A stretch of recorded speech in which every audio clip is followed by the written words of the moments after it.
Assalamualaikum warahmatullahi wabarakatuh.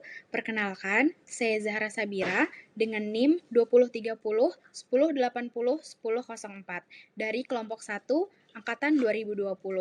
Di sini, saya ingin menjelaskan mengenai identifikasi telur cacing dan larva Paragonimus westermani. Yang pertama ada tujuan.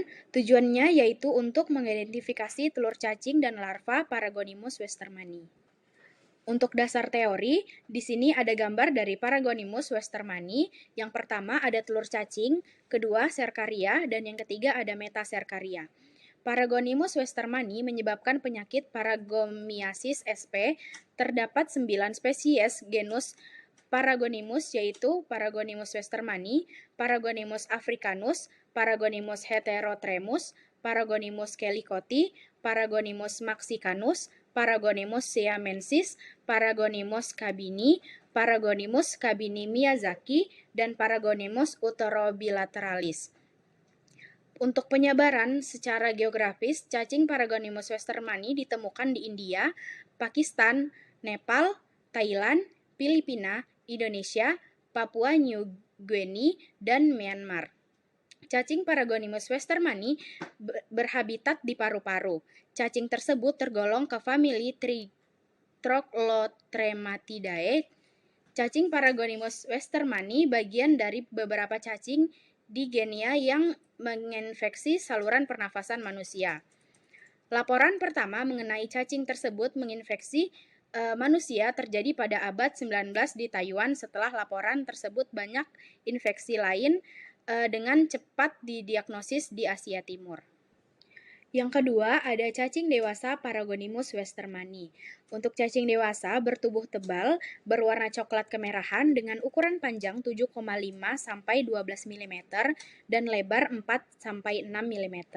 Sistem reproduksi cacing jantan terdiri dari 2 buah testis yang melengkung tidak beraturan yang terletak berdampingan sekitar 2/3 panjang tubuh. Selanjutnya ada alat dan bahan. Yang pertama ada alat, yaitu cawan Petri, gelas kimia, mikroskop stereo, mikroskop binokuler, kaca preparat, mortar, pinset, mes stainless, dan centrifuge. Yang kedua ada bahan, yang pertama sputum, feses, keong air tawar, kepiting air tawar, aquades, natrium hidroksida, dan formalin 10%. Selanjutnya ada prosedur kerja. Untuk di prosedur kerja yang pertama ada pemeriksaan serkaria. Di pemeriksaan serkaria, metode untuk menemukan serkaria Paragonimus westermani adalah keong air tawar menggunakan teknik crushing. Tahapan yaitu meletakkan keong pada cawan Petri, kemudian cangkang keong dihancurkan secara perlahan dengan mortar. Keong yang sudah hancur ditetesi aquades, selanjutnya diperiksa menggunakan mikroskop stereo untuk mengetahui keberadaan serkaria.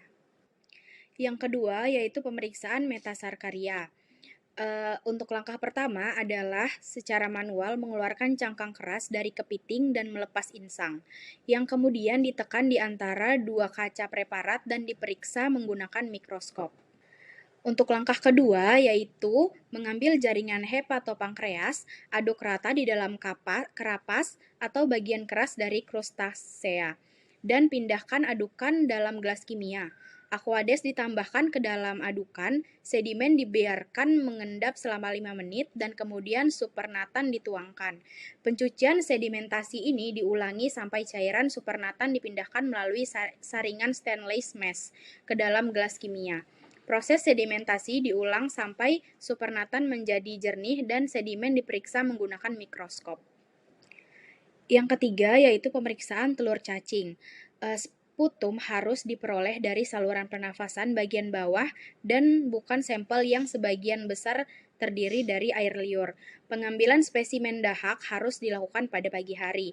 Sampel dahak dapat diperiksa dengan beberapa cara seperti dahak disentrifungsi, dan kemudian sedimen diperiksa langsung menggunakan mikroskop. Jika dahak terlalu kental, natrium hidroksida dengan volume yang sama dapat ditambahkan 3%. Kemudian sentrifugasi dan memeriksa sedimen menggunakan mikroskop.